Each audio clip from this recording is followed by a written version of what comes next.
Hello everybody, welcome back to my channel. I just cut the red wire on the battery. This is one of the first batteries I've ever built, a lithium battery from the cells. Now, what was particular about it is that I also used inside a power supply, a PC power supply, the ones modified that you can use it with 220 volt, two recharger. So the battery had a charger incorporated, a 50 amp from a PC power supply modified in China, and four 200 amp hour cells, and one of the big mistakes, this one has a lot of years, I don't know, there's a date, when to say 2608. One of the big mistakes I've done in time. This is one of the first I've ever built, and if you see, the cells are corroded, one of them, and started to leak. Now the problem is I've used the aluminum plates, I've pressed them one with the other, but at the times, in the first ones, like one or two of them, I did not use Kapton tape. In the successive ones I've used Kapton tape, and lately in the latest ones I've built, I've used resin insulators. So don't do like I did. It's ruined the battery because there is some leakage between them. There is power between one and the other, the case, so it will leak a little bit of current. I think that was what destroyed this one. Maybe a little bit of water also entered inside, because the other one was okay. This was like one of the first ones I've ever did. I don't see any date. For the rest, there's a JBD BMS. Now I'll take it apart and we do a little bit of autopsy. Because I want to test singularly charge and test singularly the cells. This one, it's already gone, but the other ones, I think they're still good.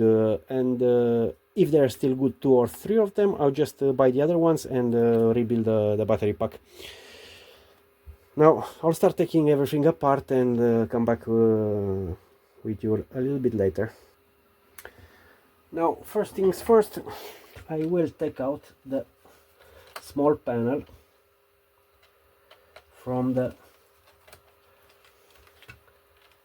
PC power supply.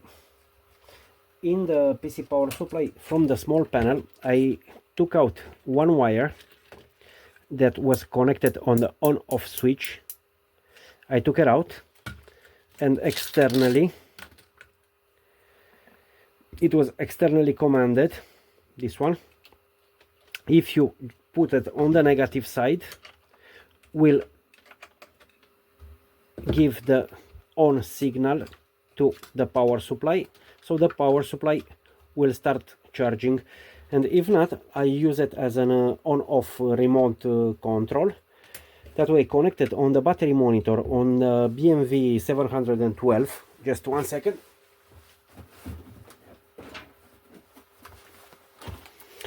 If you use one of these,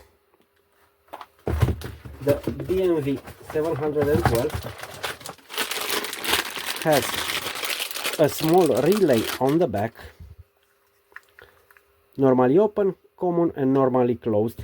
So we use the normally open one and common, and have the battery monitor count the amp hour that are exiting from the battery, and whenever you have the boat connected on the short power, or whenever you don't need the full capacity, you can use the battery monitor to keep it around 50% state of charge. So even if you leave like the 220 connected, the power connected, you can use the battery monitor and will keep it around 50%. And parallel with that small relay, you can put an on-off switch.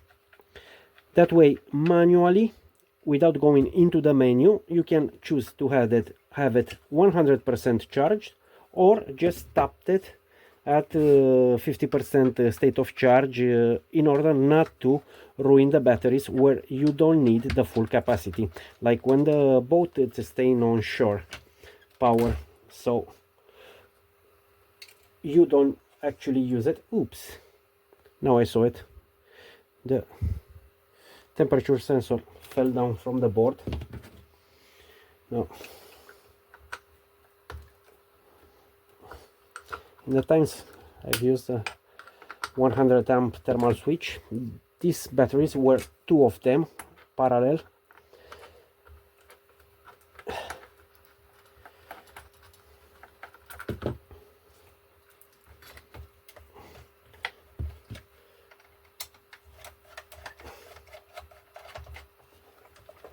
There it goes.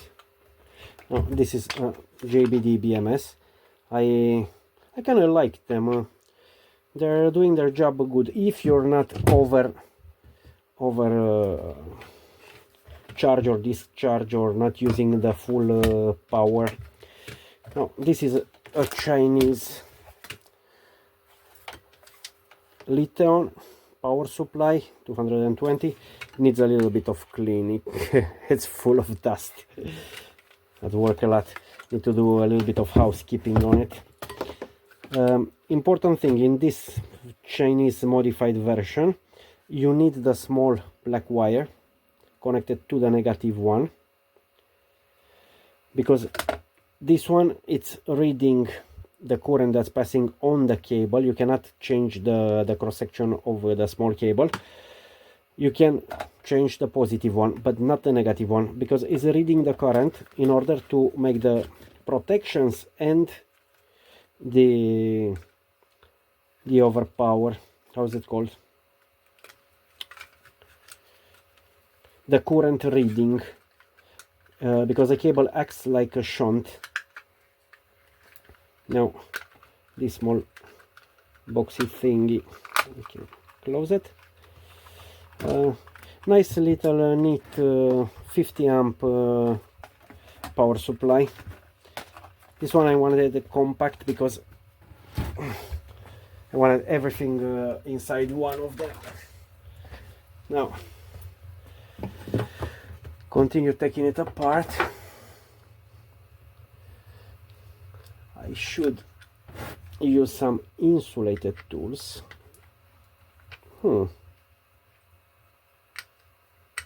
It's been a long time since I've built it. I even stripped two threads in the times, I think this one and this one, and I put a bit, I retapped it, because I've done a lot of tests at the beginning with these batteries. Now,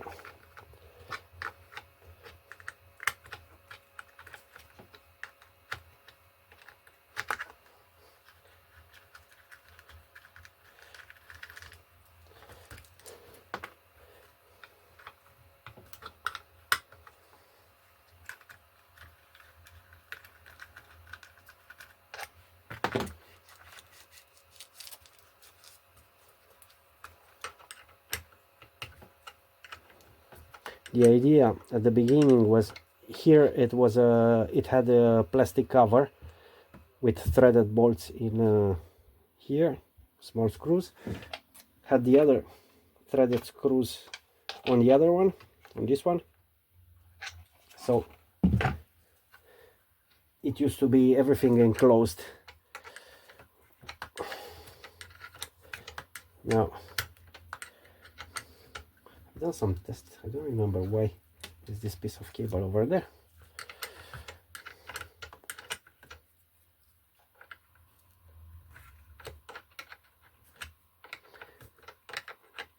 Now, once we disconnect all the elements, we just measure the voltage individually on all of the cells. Here I need a 13.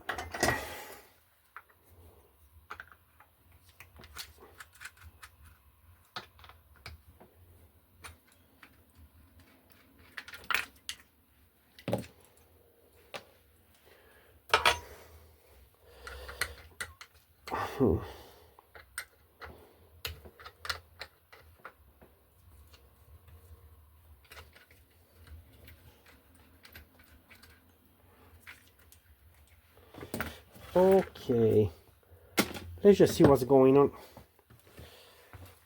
with the cells now.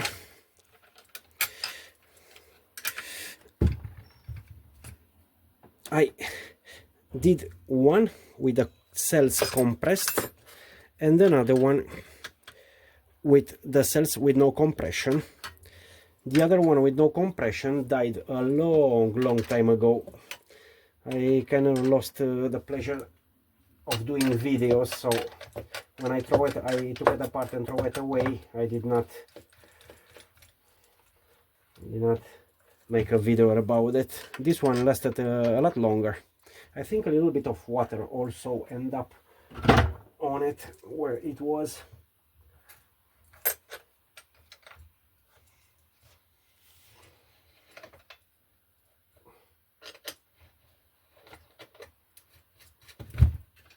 Ooh, I heard the bomb. It used to have like a rubber mat underneath, under the cells.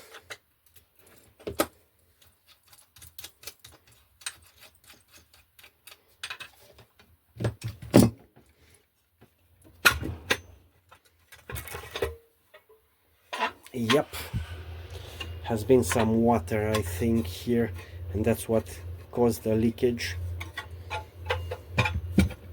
Now this one, it is gone. It doesn't even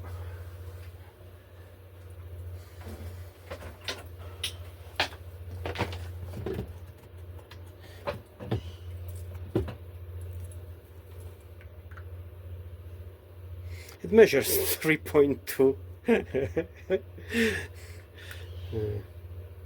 3.3 3.2 3.3.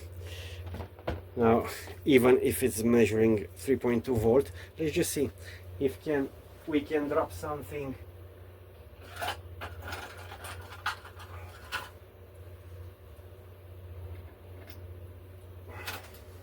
Let's just try using a light bulb and see what's going on. If we try,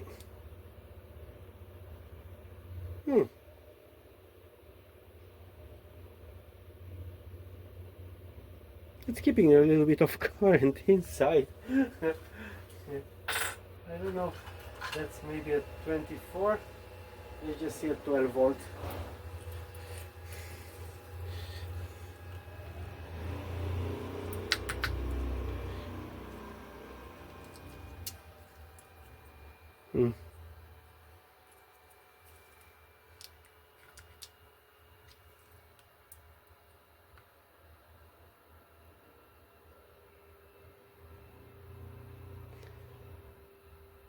It's holding a little bit of power. Yeah, but it's definitely gone as a cell, so we'll just throw it away. Maybe fix the BMS, and this one seems a little bit better.